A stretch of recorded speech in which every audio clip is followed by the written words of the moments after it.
नगर महेश्वर में प्रतिवर्ष चैत्र शुक्ल पक्ष की एकादशी प्रारंभ होकर हनुमान जयंती पूर्णिमा को समाप्त होने वाली 5 दिवसीय पावन सलीला मां नर्मदा की 70 किलोमीटर की लघु पद यात्रा के संबंध में की जाने वाली व्यवस्थाओं और यात्रा के समापन दिन व्यापक भंडारे की तैयारियां हेतु स्थानीय महेश्वरी नर्मदा लघु पंचकोशी पद यात्रा सेवा समिति की एक आवश्यक बैठक समिति के संयोजक और कोषाध्यक्ष पी.के. गुप्ता के बाजार ट्रैक स्थित निवास पर संपन्न हुई।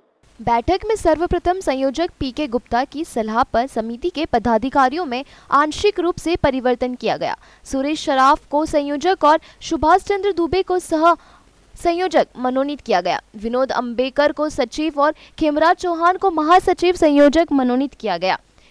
पी.के. गुप्ता को वरिष्ठम होने की समिति का संरक्षण तथा कोषाध्यक्ष बनाया गया। प्रदीप शर्मा, कमल कुमरावत, सुरेश शर्मा, कल्याण जोशी, ध्रुव कौशल्य व टेकम चंद्र पालन पूरे समिति सदस्य बने रहे। लंबी चली बैठक में पंचकोशी यात्रियों को दी जाने वाली सूचना सुविधाओं और भंडारे की व्यवस्था के संबंध में बिंदुवार सभी मुद्दों पर विस्तृत चर्चाएं हुई और समिति सदस्यों व पदाधिकारियों को जिम्मेदारी और दायित्वों का बंटवारा किया गया। उल्लेख है कि सभी व्यवस्थाओं को पूर्ण करने के लिए आवश्यक धन की पूर्ति महेश्वर, धामनोद और खरगोन के श्रद्धालु और दानदाताओं से प्राप्त की जाती है। इस वर्ष यह यात्रा दिनांक 29 मार्च रविवार को प्रातः 6 बजे नर्मदा आरती और ध्वज पूजन के पश्चात राजराजेश्वर भगवान के दर्शन से प्रारंभ होगी और अंतिम दिवस 2 अप्रैल गुरुवार को हनुमान जयंती के अवसर पर प्रातः 6 बजे नर्मदा स्नान और राजराजेश्वर मंदिर के दर्शन पश्चात भंडारे व भोजन प्रसादी प्राप्त कर समाप्त होगी। वर्ष 1985 से प्रारंभ होकर यह